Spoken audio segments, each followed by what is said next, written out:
It's delicious. He doesn't cook much. I don't cook at all. I wonder why, right? Hi everybody, welcome back to Marie's Kitchen. I'm so glad you're here. Today we're making a hearty beef and vegetable stew. Bird. We've got tender chunks of beef simmered in a rich and savory broth with fresh vegetables. It's cozy, comforting, and perfect for the cooler weather on the way. I can't wait to share it with you. Let's get started.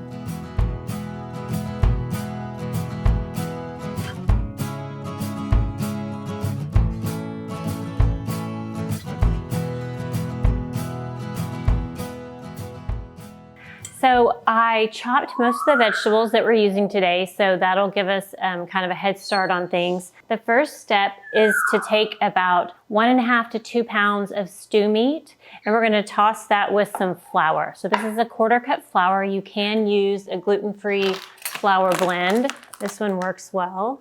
So either way is fine. With the flour, we're gonna mix in 1/2 teaspoon of salt, 1/2 teaspoon Gracie didn't like that one. 1/2 teaspoon of smoked paprika, and then some pepper.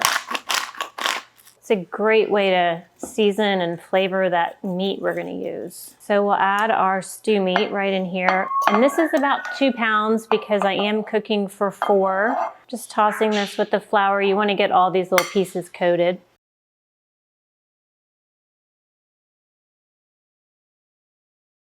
Now we've got the beef tossed with the seasoned flour, so let's head over to the stove. All right, first step, we'll put some olive oil on the bottom of our pan here. I've got a big Dutch oven, and turn that to about medium high. Then we're gonna add 1 onion, roughly chopped, and we'll just saute the onion a little bit here. Okay, it's been about 3 or 4 minutes. This looks great. We're actually gonna set this aside so then we can then cook the beef. Now we've got the pan back on the stove, and we're gonna add some more olive oil. And then we'll cook our beef in batches. We're just gonna brown it in the oil. This beef is pretty lean, but if you have a fattier beef, such as chuck, you probably won't need as much olive oil. Then as they start to brown, you can just give those a turn. You wanna brown on all sides as best you can. If the beef starts to feel stuck to the pan, just let it continue cooking for maybe another minute, and then it will naturally release. When this is done browning, we'll just take it out and do the next batch. We'll add some more oil. The flour that we're using with the beef is actually going to serve as a great thickener too. Okay, now we finished browning the second batch of beef, so we can add our first batch back to that, as well as our onions. And now let's start with the flavor. We're gonna use 2 teaspoons, and I can't even say this because I'm not fancy enough. It's herbes de Provence, but I haven't been to France, and I don't speak French, so I feel so funny saying it, but it's herbes de Provence, and this is a mixture of herbs. It's usually thyme, oregano, savory, marjoram. Can be a whole mix of things, but it's got really great flavor. So 2 teaspoons of that.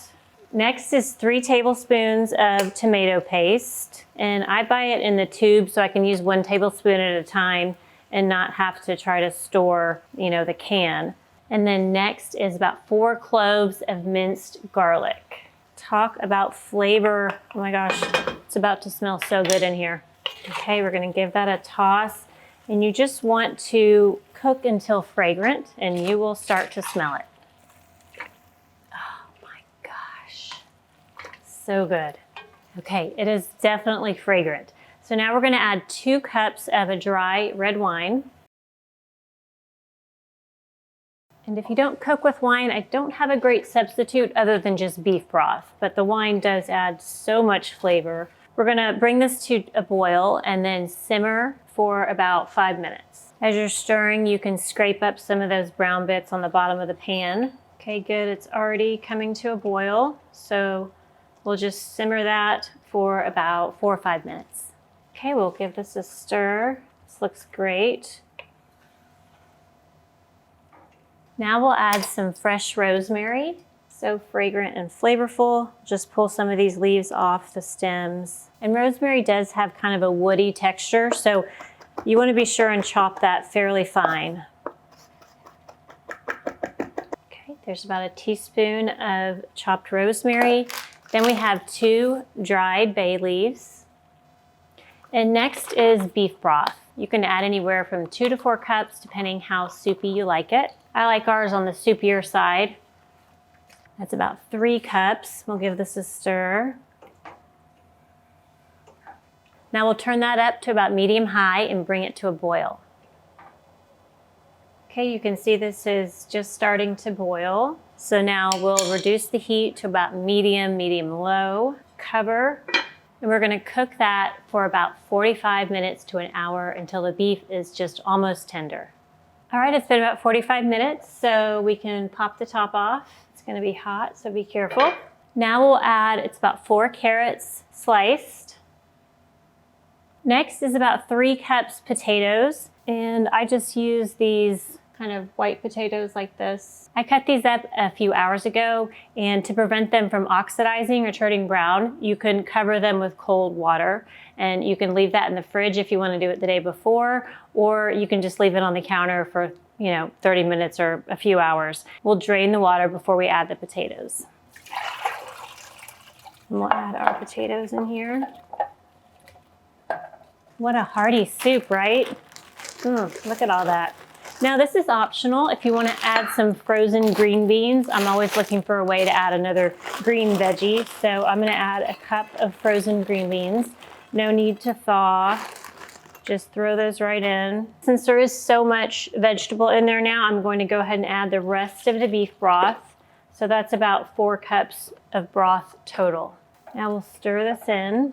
Then we'll bring it back to a boil. Turn it down to medium-low, cover and simmer for another 45 minutes or so until the vegetables are tender. Supposedly we're getting our first cold front of the season today, this afternoon. That's why I wanted to make this stew today. I thought, okay, it'll be a little bit cooler outside. This is gonna taste great. I love to serve it with some white egg noodles or some, rustic bread.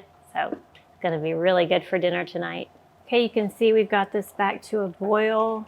So we'll just reduce that to about medium-low, cover, and then we'll let that simmer for about 30 minutes.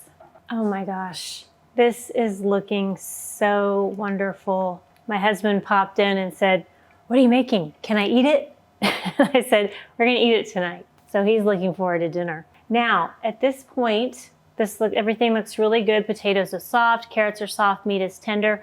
We're gonna add 1 cup of green peas. And I did have a lot of comments on a recent video with peas. And so apparently a lot of people don't like peas. If you sort of like peas, try petite green peas. That's what I'm using today. You can find them in the grocery store. It's just petite green peas. They're not as mushy. I find they're a little sweeter, a little more tender. So if you don't like the big green peas, try these. We'll add a cup of green peas, frozen, and we can just stir those in. Ah, I love that pop of green. We can take out the bay leaves. If you see them, if they pop up, just pull those out. There's one. Now, we'll add 1 tablespoon balsamic vinegar. That gives it just a little bit of tang. Then 2 tablespoons Worcestershire. And then I'll add a little more salt. And then of course you can also add more if needed after you have a taste. Then a little pepper. And we'll give that a stir. This is looking beautiful. And we'll cook it for about 10 more minutes just to really combine all the flavors and soften the peas. And then that is ready to enjoy. Okay, the stew is done. I mean, this is so beautiful. It was so worth it. It did take a little time, but my gosh, we are gonna eat well tonight. For this recipe and more, you can find it on my website, marieseva.com. There you can go and print out this recipe and all my recipes. And if you like, put them in a notebook and make your very own Marie's Kitchen Cookbook for free. If you like this video, be sure to hit that like button. And if you haven't yet subscribed, please do. Also, if you can find the hype button, I'm not sure if it's on all devices, it may not be on computers. If you can find it, give us a hype. That would be so cool if we could actually get featured on YouTube's homepage. That would be amazing. Thank you so much for your support. I really do appreciate it. I can't wait to try this. I have these soup spoons and they make me so happy. I love soup spoons. I can put a link to these in the description box below. It's just so much easier to eat soup with these nice flat wide spoons. I just love them. Oh my gosh. So good. I love it. It's so rich and savory. The vegetables so hearty. It's gonna be a delicious dinner. Guess who's here? My husband, John. He's gonna try some. So. That looks delicious. Now, people say they don't like it if you do fake I'm not doing tasting. fake. So But it's this hot. isn't fake. It is hot. Uh-oh. Well, it's really good. That's delicious. It's hot. Yeah. It's almost like a barbecue brisket. Yeah, because it gets real tender. That's how brisket gets. Yeah. It's nothing like brisket. It's delicious. He doesn't cook much. I don't cook at all. I wonder why, right?